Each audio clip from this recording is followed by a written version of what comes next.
During the 16th century, China briefly overtook India as the richest region on earth, when the Chinese Ming dynasty were at their zenith.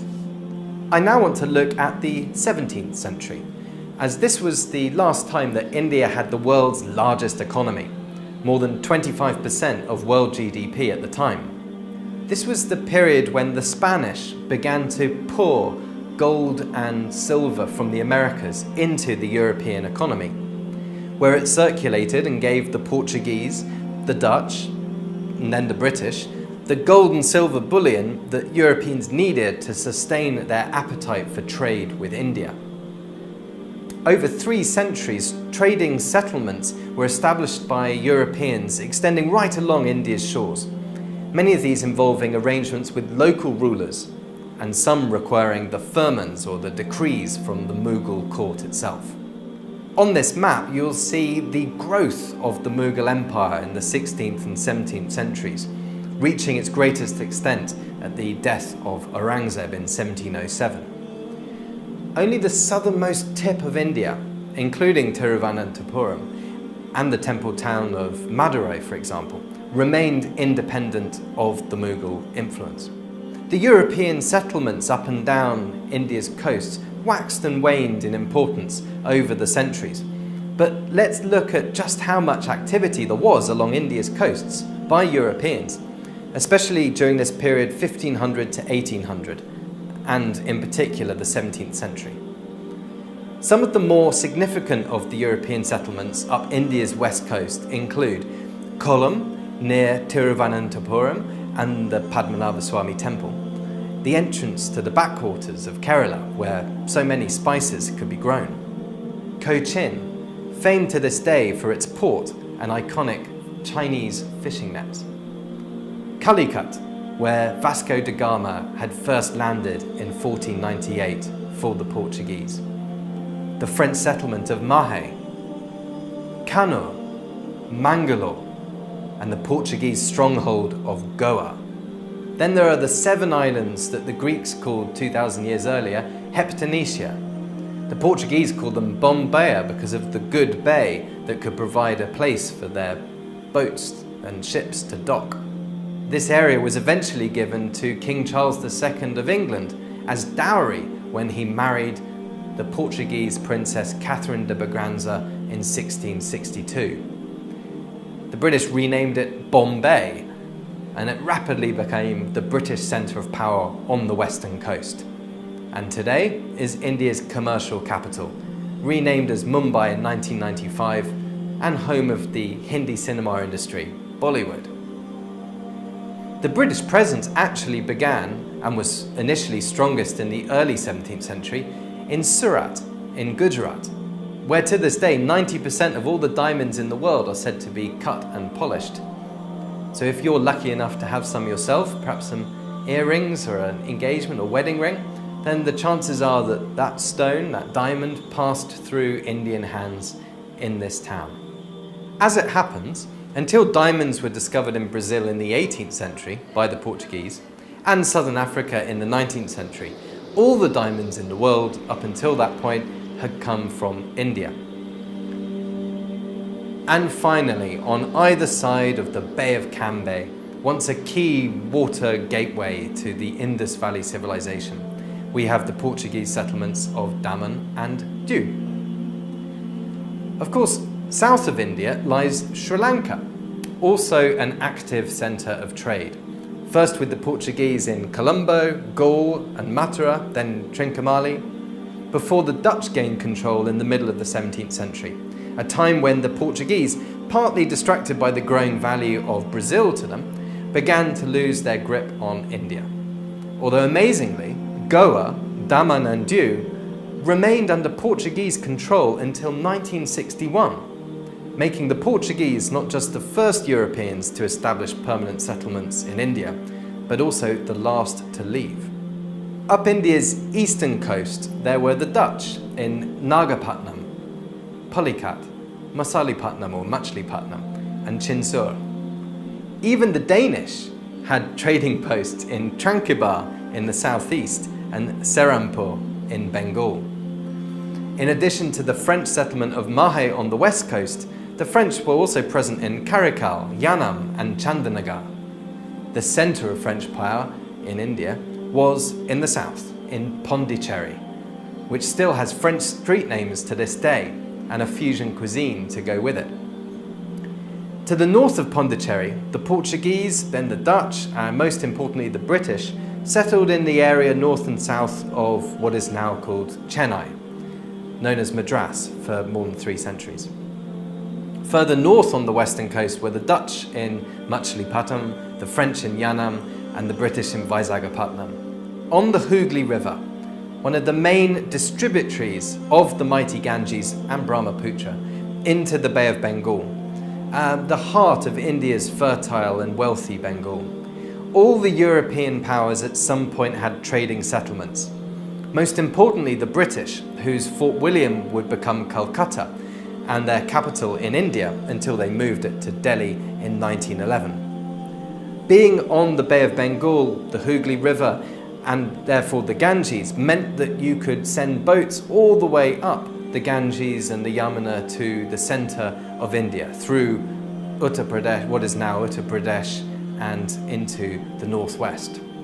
Now, because the Europeans had little to offer in terms of their own manufactured products, they were mostly shipping silver and gold in order to pay for Indian goods. The European powers began to start controlling this trade between India and her neighbours, the East African coast, Arabia, and most importantly Southeast Asia and those famous spice islands. The Dutch, for example, would come to India, buy enormous quantities of fantastic Indian textiles, and then ship them over to the Spice Islands where they would exchange them for the spices that they so desired. At this time, therefore, wealth was pouring into India, and the Indians had sophisticated banking and merchant networks stretching right across the country to circulate that wealth, enable internal domestic trade to flourish, as well as the international trade with the Europeans. The Europeans were probably a tiny fraction of the actual trade that was going on in India and between India and her neighbours. The most powerful ruler of India during the first half of the 17th century was the Mughal Emperor Shah Jahan. The wealth that consolidated during his reign with him can easily be appreciated when you see the incredible constructions of his time as emperor. The entire city of Shah Jahanabad, now often known as Old Delhi, or named after its main street, Chandni Chowk, which translates as Moonlight Square.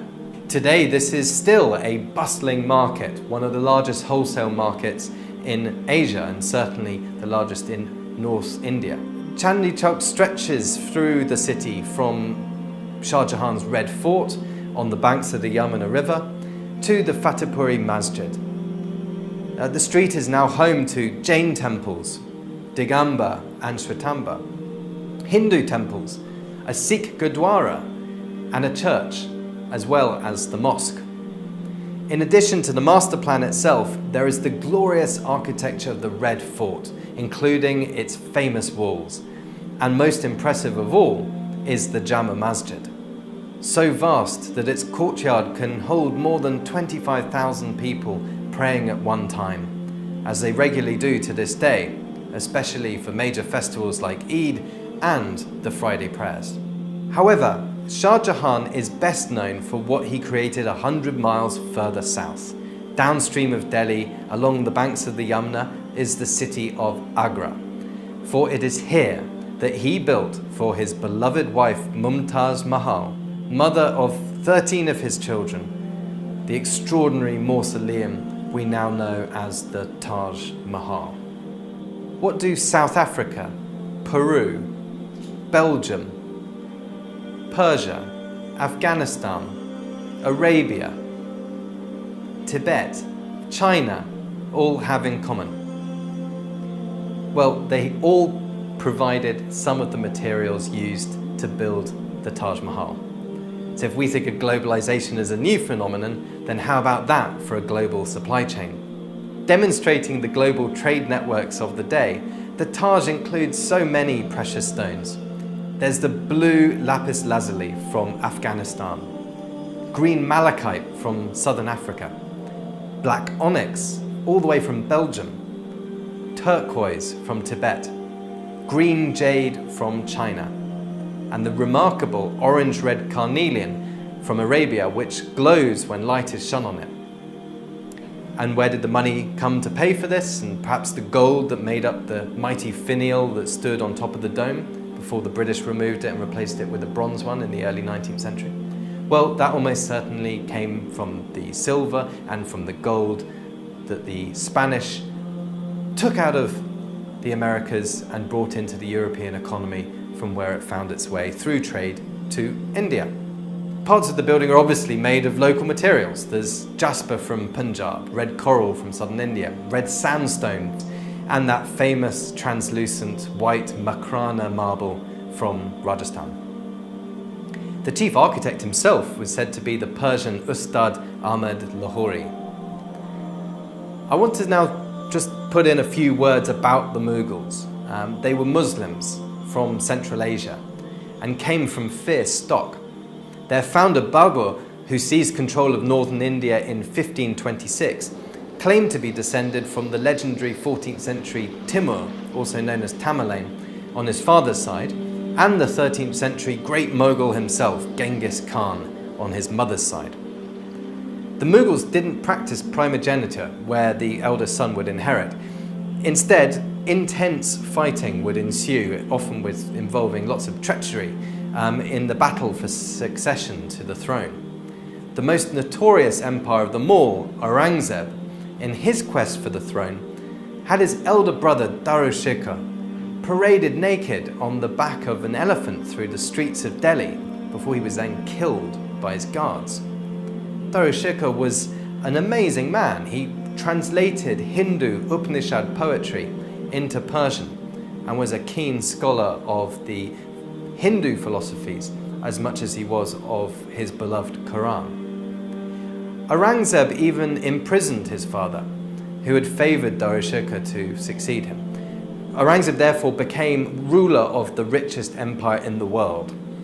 China at this time was in huge turmoil with the Qing challenge to the Ming dynasty, resulting in 25 million deaths and destroying the Chinese economy.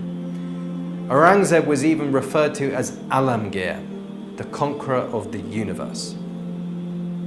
So in order for the Europeans to trade with India, they either had to gain permissions from local rulers, for example those of southern India, or Firman's decrees from the Mughal court itself in Agra or Delhi. There are some parallels between this and the situation today, with the central government and state governments both involved in different respects with foreign investment decisions. Whether it is allowed, how, where the companies should be able to set up factories or set up software development centers. And we'll return to this theme later on. But let us finish this unit by demonstrating the wonder Europe had for 17th century India. Augustus the Strong of Saxony, in modern-day Germany, commissioned his favourite goldsmith, Dinglinger, to create a work that could capture the fabled wealth of the court of the great Mughal. Whereas this opulence actually existed for real in India, at this time, all that one of Europe's most wealthiest rulers could hope for was a tiny scale model. That was all to change over the next 2 centuries. From the mid-18th century to 1947, India would fall under British rule, and India's share of the world economy would collapse from 25% to less than 4%.